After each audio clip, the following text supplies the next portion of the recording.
So it happened when I was in high school. It happened a little bit outside of my knowledge, which only made it scarier. I was away at camp, and when I came back, I was called into the principal's office because a student had been suspended for basically having an obsession with me. While I was away, the student had been going into every single classroom and asking teachers for me, where I was, where he could find me, and whether I had a boyfriend or not. The student was not in my circles, and furthermore, I never met him. And then the Facebook messages started coming in. So at that point, my VP did advise me that anything that happened in relation to the case, I should contact her, and if I wanted to press charges, I could. I did not want to do that in the beginning, until one day, after the student had been expelled already, he came into a school. I was in a student council meeting, and my friend texted me, and she said, "The person is outside, and he's waiting for you to come out." So I told my teacher, who was the representative of student council, and she accompanied me to my next class, and she told the student when we were in the hallway, "You cannot be here, you are expelled, I'm gonna have to contact the authorities if you're here, this is not okay." And he would not leave, and that was absolutely very scary.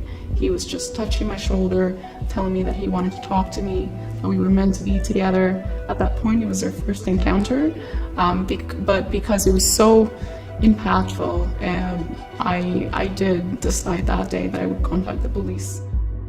I believed it was a girl falling in love with a boy, and I thought it was going to be a happily ever after. But that suddenly changed. As soon as we both moved into our apartment. It went on for 13 years. He would accuse me of things I didn't do. There was verbal abuse, and then it escalated into physical. He had information about my accounts. He knew how much was in there. So I changed banks. It happened again. He rerouted my mail in order to gain information. He would wait patiently on another street. He would follow me to work. He had taken my cell phone, hid it under my car seat, called from the house.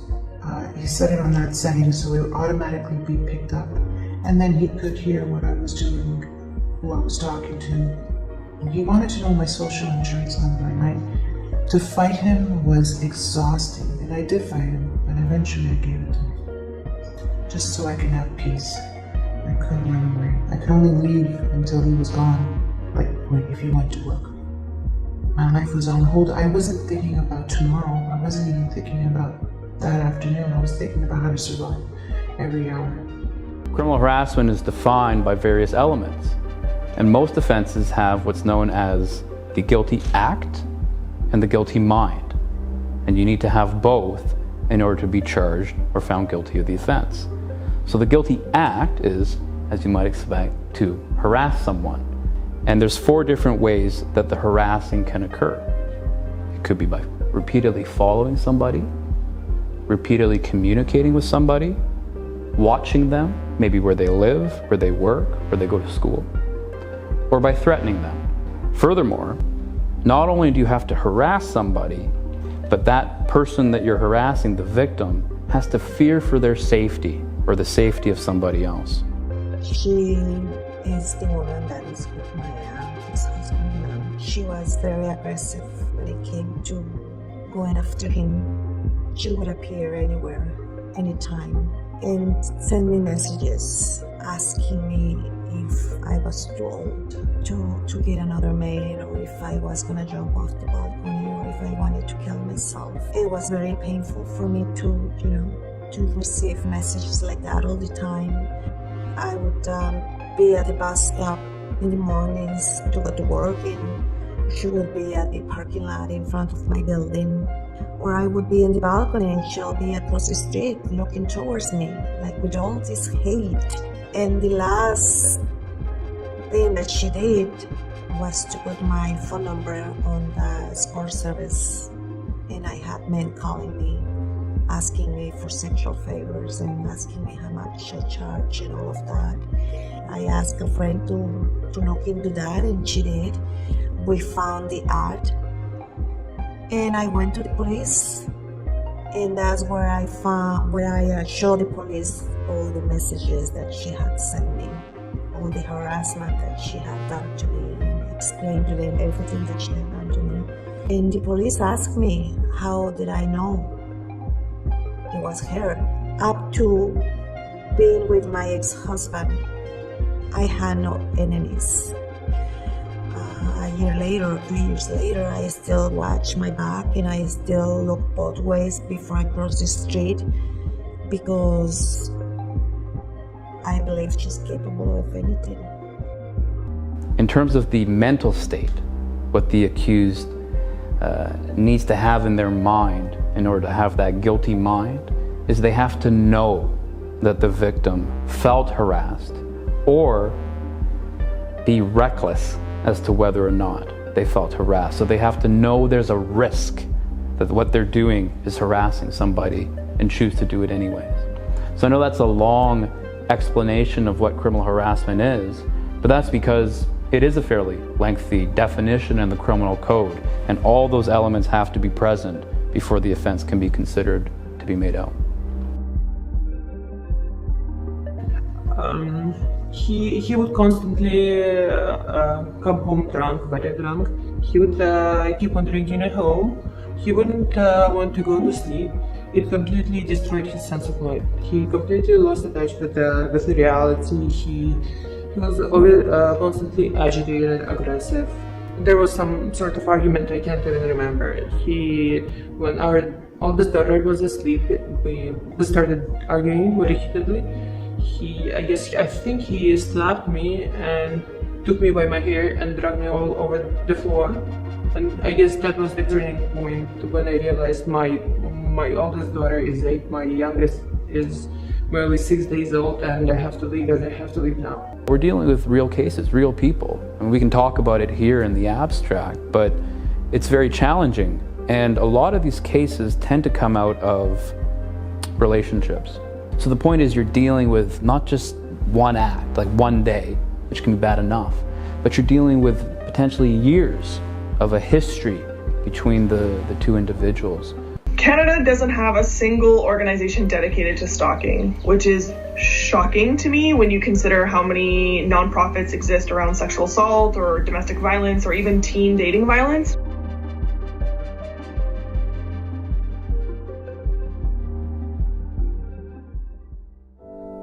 He stalked me for over a decade.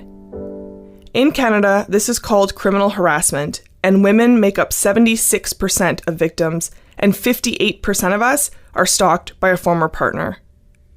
I told few people what was happening. I was embarrassed, but I also knew that telling would only make it worse. So I told myself, he's never going to stop, so just accept it. And then one day, one ordinary day, he died. It was over.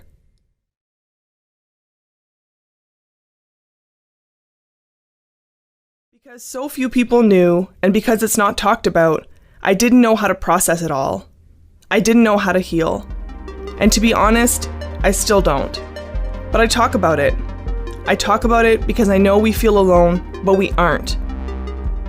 It's my goal. I'm working right now to develop and create a national organization to advocate for victims, to educate police and teachers and social workers and anybody who works with young folks, so that they can spot the warning signs of obsessive behavior and really kind of nip it at an early age. And the goal, although it's a long-term one and will take a lot of work, is to create a support line similar to the one in the UK, where victims can call and find out what their rights are.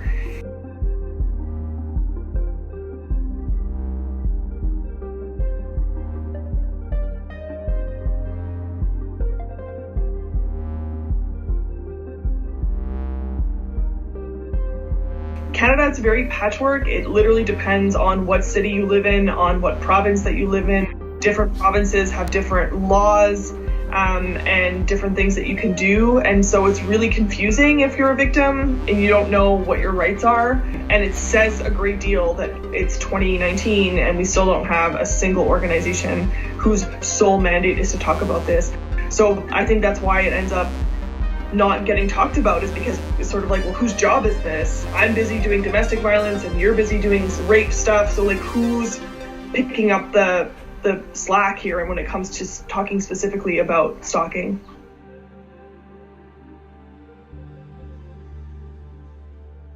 They were good. I came in first time in my pajamas. I didn't even bother getting dressed. And she took me in and she was non-judgmental. She was the only one that believed in me. And there was a time that she felt that I was also too far gone, but she never lost hope. And she was always there. And that meant a lot to me. She never judged me. I could say whatever I wanted. Telling my story, you tend to have shame. But because I didn't feel that shame with her, I was able to be open and honest. And without honesty, there wouldn't be any healing. At the shelter, over 80% of the women that we see are victims of criminal harassment.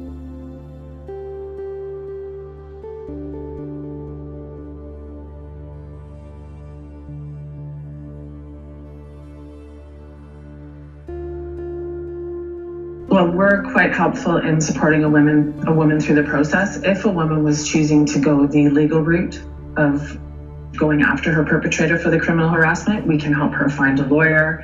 We can help her navigate the legal system. We can actually be a physical support with her going through court, going to meet with the police, so that she doesn't have to do this alone. There are often times that women don't want to lay charges, so we can help her deal with the after effects of the harassment. We do a lot of safety planning with women, whether they're in our shelter or they call us on our crisis line or come to our outreach center. And we can also be a support for them so that they know, no, you're not crazy, no, you're not overreacting, no, you're not being paranoid. We're here to help you understand the effects of it, how it plays out in your life, and how you're not the only woman going through this. So we can help a woman go back to having a normal life and normalize what's happening to her as not being insane, but being the victim of this harassment. I've lived in the shelter for 4 months, I think. They opened my eyes in terms of the abuse cycle, how it happens, and what are some manipulation techniques, and how are they used by manipulators. So I guess it was a huge eye-opener. I analyzed his behavior, I analyzed my responses, and he knew my response, he knew how to handle me. The hotlines were great. This is before Women's Time Attack and during, but the hotline was great because 24 hours a day, 7 days a week, they were there. They did it, I mean, it's on the phone. For me, my abuse was so severe they really couldn't reach me. But they were helpful for the most part, except when you're a frequent caller. There was one that her tone, the exasperation in her tone, her size just made me feel that I was a fool to call. Again, asking the same questions, did I do anything wrong? And she always yelled at me, so sometimes I understand why she was exasperated. I really do, but they don't understand how deep the abuse was. The only person that I really had was my family doctor. This is the one that I went to every week when I couldn't take it anymore, when I felt I was gonna harm myself, when I felt I just didn't want to live no more. And he's the one that sent me to the psychiatrist. And other than that, I had nobody because I have no family. I would like to still see a psychiatrist or, someone that I can see monthly basis, but the psychiatrist that I saw, I only saw him for 6 weeks, because after that, they weren't able to give me more services. I still wanted to do it. The work that we do with women comes from a trauma-centered perspective. It's quite different than the psychiatric field, which is it's a medical-based model, so it has a very different feel to it. Very often what happens is women get referred to a psychiatrist either by a medical professional, a doctor, or through another service that doesn't offer the counseling services themselves. We try to not have women go through the psychiatric system, because they get a very short stint of counseling, and after 6 sessions, I can tell you from many years of experience, you're just scratching the surface. And also because we feel that the trauma isn't always addressed in a medical model.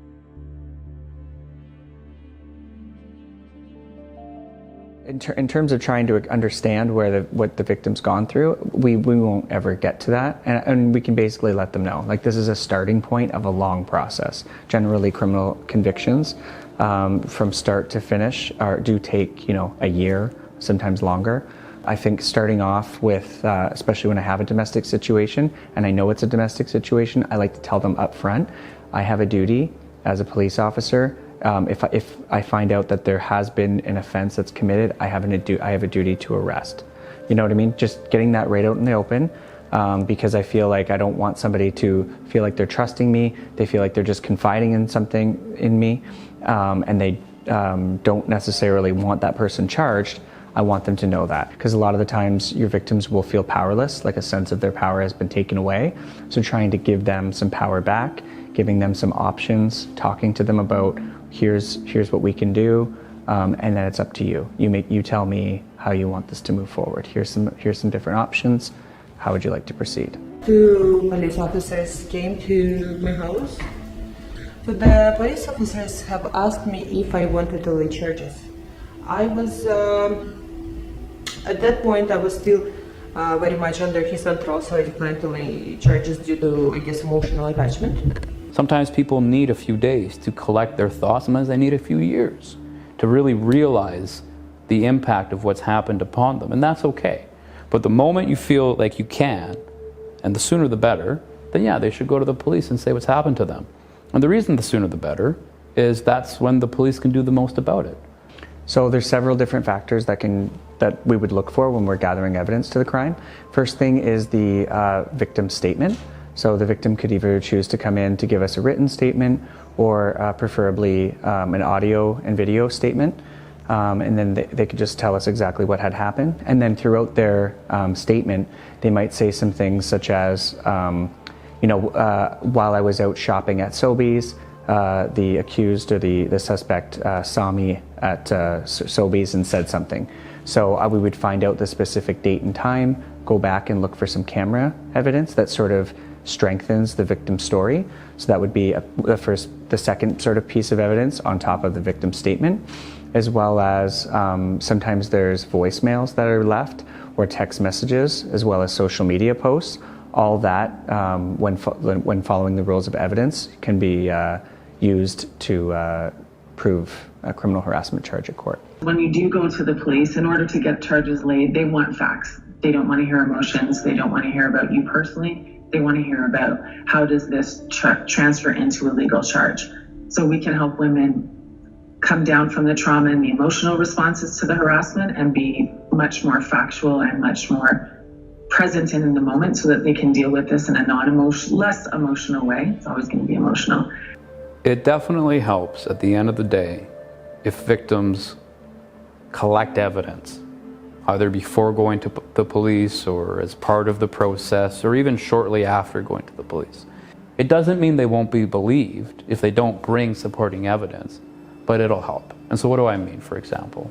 If the accused was sending text messages, well, the victim should download those or take pictures of all of those and offer them to the police. But don't, if I could just add one more thing, don't pick and choose. If there's text messages, bring them all. If there's a couple times where the victim messaged back and maybe the victim was angry, the accused wouldn't stop harassing, we're human beings. share that with the police. Don't hide it. The moment we start hiding things, judges, humans think, well, what else are you hiding? And it reduces your credibility. The best thing we can do is be an open book. The police are great if you cooperate with them.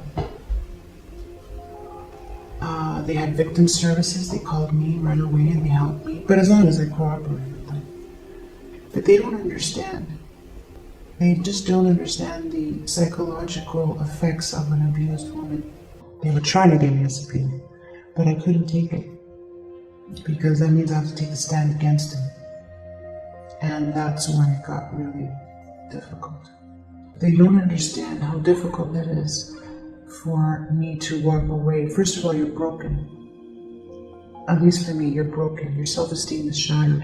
And then you have to stand up and take a stand against somebody that will hurt you if you take a stand. So they did not make it easy for me. For the Toronto Police Service, in a domestic situation, so when there's been an intimate relationship between the two, when the police find out that there has been any offense that's been committed, we have an obligation to proceed with a charge. However, if it's not an intimate relationship, if it's a coworker or a neighbor or just some other type of criminal harassment, the victim always has a choice, and we try to empower the victim by making a choice. You know, did you want to just tell your story? And then we can talk about different avenues, including a charge, but also some other, formal police cautions or just sort of, start an investigation that if the behavior escalates, we can continue later. The administration of my school, they contacted the officer responsible for my high school. Most high schools have an officer assigned to them. And I spoke with her. It was a lady, which made it a little bit easier. And she made me do a full report, and she encouraged me, given the circumstances, that for my safety it would be best to issue a restraining order. So that happened, and after it was filed, I never heard from the police again. We all have sort of our own ways of doing things, and we all have different comfort levels as officers. Something that I might personally move to a caution, like I might think, okay, you know what, I feel like I want to reach out to this suspect and caution them and tell them not to continue. Another investigator might feel that, you know what, a line's been crossed, and might feel like the victim's safety is in jeopardy, and at that point would probably move to a charge. Whenever there is a clear-cut sort of safety concern, we certainly should be moving towards charge, but it is a little bit subjective for each officer.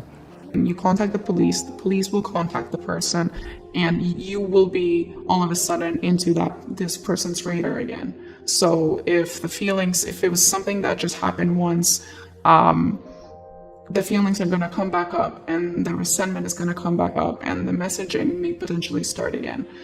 So as someone that has experienced this, you contacting the police, it's kind of a trade-off. Do you want them to talk about you and to message you and continue doing these things that they're not supposed to be doing? Because in a restraining order, they cannot message me in any form or way. And yet they were doing it anyways. When you reach out, even though the risk of your safety goes up, you've now let someone else know, the chances of you getting help and getting out of the situation also go up. And once you come to an organization such as ours, and we can do some safety planning with you, now one more person knows. And if you stay in isolation and don't tell anyone, it's just going to mentally, emotionally, and physically drag you down. And I think if you reach out when this is beginning, you can stop it from taking a bigger toll on your life. The trade-off, it's not even a trade-off, it's a no-brainer. In given a formal police caution before, I've had somebody challenge me. You can't tell me what to do. I'm going to contact that person anyways. And I have to be very blunt and say, no, you will not. That I am telling you, if you contact that person, you will be arrested. And I would argue that you shouldn't be released and that you should be held in custody until we can have your trial, for the safety of if you are so adamant about sort of contacting the victim. So there's certain methods that are built into the justice system that sort of I can escalate based off of the accused person's behavior. to me, the tension becomes that we don't have supports in place. If we had supports in place for victims, then victims could go through that process, as long and arduous as it is, because they would have a team with them to make sure that they're safe physically, but also that they're, supported emotionally, financially, all of those things.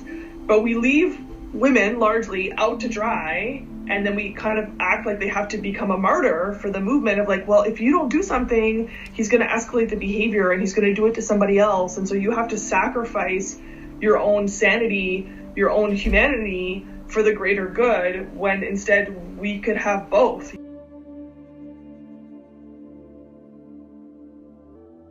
Since I declined to provide a video statement, police officers told me they couldn't do much else for me. They couldn't even grant me a restriction order from him because I'm not laying charges. I refuse to lay charges.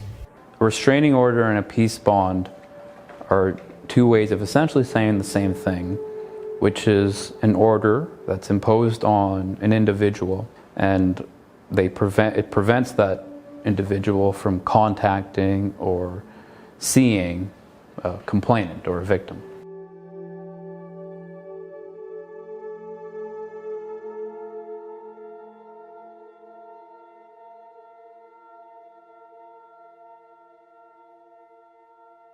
It's not a criminal conviction, it's sort of in between.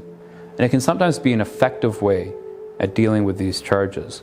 If a victim believes in their statement, they were telling the truth, but they want to stop a little short of waiting 2 years and going to court and being cross-examined, then they should make it known to the police or the Crown that they would be interested in resolving it with a peace bond or a restraining order.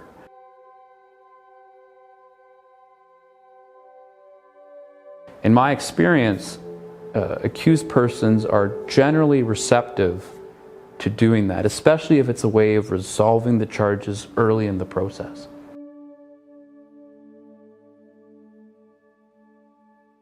After a maximum year, that just goes away. It doesn't stay on anyone's record, and don't even have to involve the police to do that, and it's just a common law peace bond. I think sometimes people think that the only thing that's going to keep you safe in this situation is a restraining order. We know oftentimes they don't work, they don't help, but we can do some real concrete safety planning on how you can get through your day-to-day and take back your life.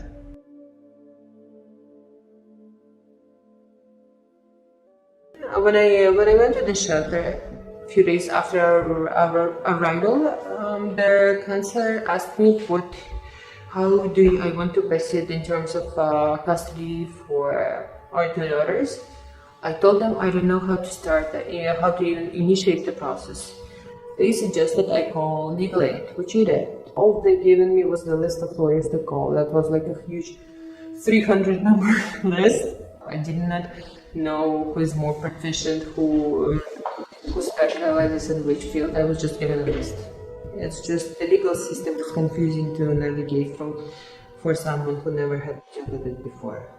The judicial system, if you've ever gone through it personally or professionally, is a bit of a nightmare sometimes. So we can help a woman with a physical support. We can be there at court. We can be a physical barrier between her and her abuser. We can help her get hooked up with victim services. And we can also help her prepare for the actual court case. We try to help women see that if you do decide to go through the judicial system and you don't win, you still actually have won by just speaking up for yourself. So we do a lot of work around the internal processing of the system. So let's say the victim gives a statement to the police. The police review it and decide that there is a basis to charge the accused with criminal harassment. So now the accused enters the criminal justice system. They may be placed on bail. What that means is if the accused is arrested, they then need to be released from custody somehow. The police can choose to release them, or the courts can release them. But what will happen is there's a number of conditions that the accused will be on. Most importantly, do not contact the victim. Do not go anywhere where the victim is. In rare cases where there's a history of violence or very specific concerns, the accused might actually be held in jail. And then the court process takes a while until there's a trial. Like I said, it could be a year, it could be 2 years. When it comes time to trial, he or she would need to review that statement that they gave to the police in preparation for testifying.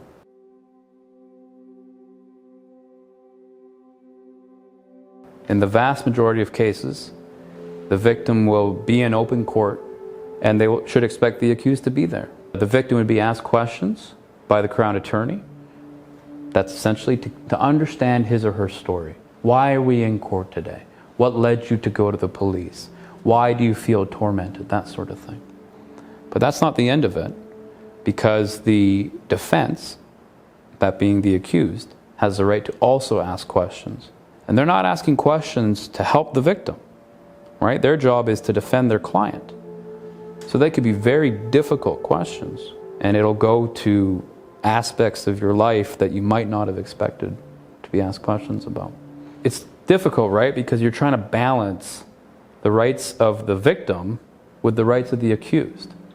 Because in Canada and many other countries, we value greatly that everyone has a right to a fair trial, that we don't want people to be wrongfully convicted.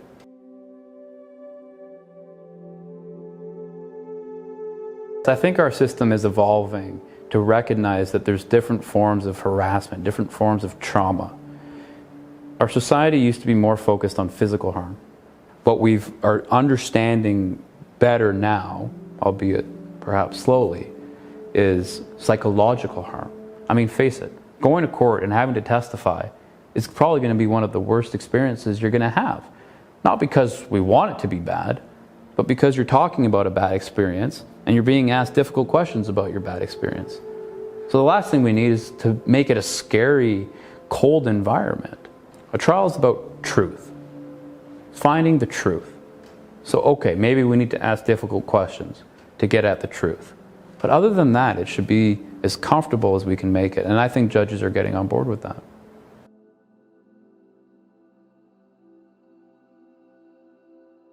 There's still a lot of room for police and the legal system to improve. I'm grateful that, for example, my film is now part of training for all probation and parole officers in the province of Ontario. But the fact that this was new information for many of them is shocking. And so I think there's more awareness now, but whether or not there's more enforcement, whether or not there are more convictions, has yet to be seen. I'm a Crown Attorney, and my job isn't to seek a conviction. That's very clear. The Crown's job is to see that justice is done. Well, what does that mean? It's to put the best evidence before the court so that the court can make an informed, reasoned decision, a fair decision on admissible evidence. It doesn't mean that I'm in there to help the accused, but it just means that my focus is not on getting a conviction. So if you were to ask me, well, how good are the courts at dealing with criminal harassment? I wouldn't say that the metric should be number of charges and number of convictions. I think we need to look at it differently, and we need to look at the process and whether victims felt like they were heard, whether they felt like the process was fair. Obviously, the Crown is there to work hard, to do everything they can to put the case before the court, and we have to hope and have faith that judges are listening carefully to the evidence, listening to the submissions of counsel, and coming to a reasoned judgment. And I think more often than not, that's what we're doing.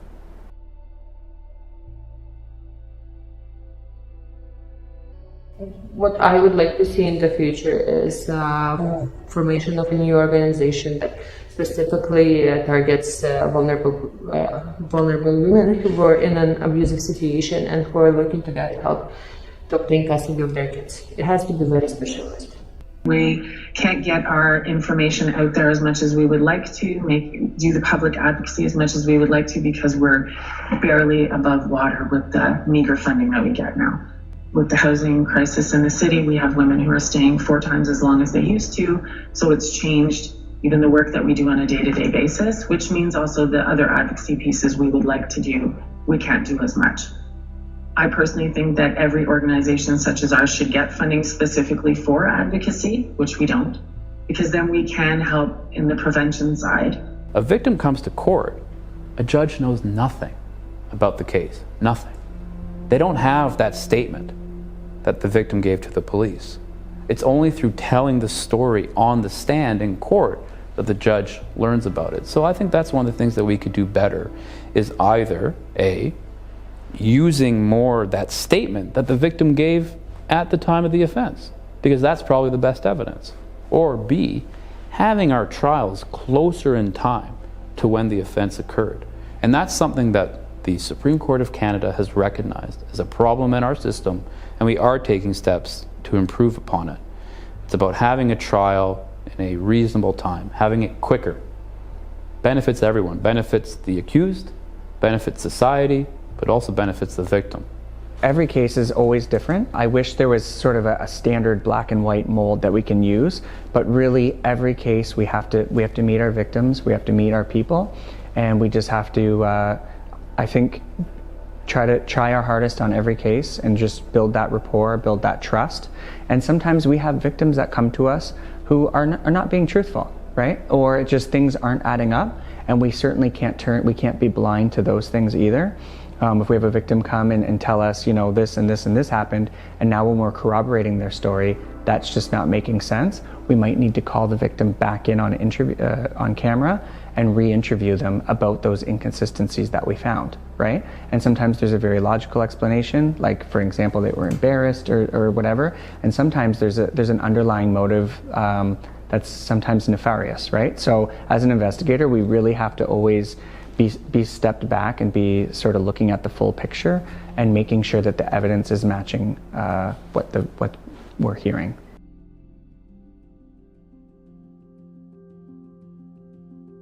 I know everyone did the best they could, that the courts and the police, they did. But like I said, they do need some more training in the abuse syndrome. I wanted to thank Women's Habitat and the hotline, and to tell every woman that once a man shows who he is, if he becomes violent, if he mistreats you, that things unfortunately only get worse with time. I used to believe that everyone has the ability to change, but they don't. Their problem is deep-rooted into their childhood, and it's very difficult for them to make that change. They have to be accountable, they have to get help for a number of years to save yourself the grief and just move on. We have a responsibility to talk about it, because so many people who are directly impacted can't say a word. And so the first thing is just informing yourself. Like, if you hear of a story, if you read a news story, if you watch my film, and it sparks something in you, then talk about it, post the resources that exist, let people know this is something that you care about, so that survivors and victims can reach out to you. And beyond all that, I think we need to really challenge where these ideas come from. Where is it the idea that persistence is romantic, that someone, the romantic gesture of, someone drives across the country to prove their love to you, or stands outside your window with flowers. Like, pop culture and the mainstream media has flooded us with these messages that not only make stalkers think this is romantic, this is beautiful, this is how I'm going to get her to see she's been in love with me the whole time, but also impacts women in particular, their ability to really see threat and to view it as dangerous, because we've been so socialized to think that's what romance is. We shouldn't see the criminal justice system as somehow the only solution available, because it's not going to fix everything.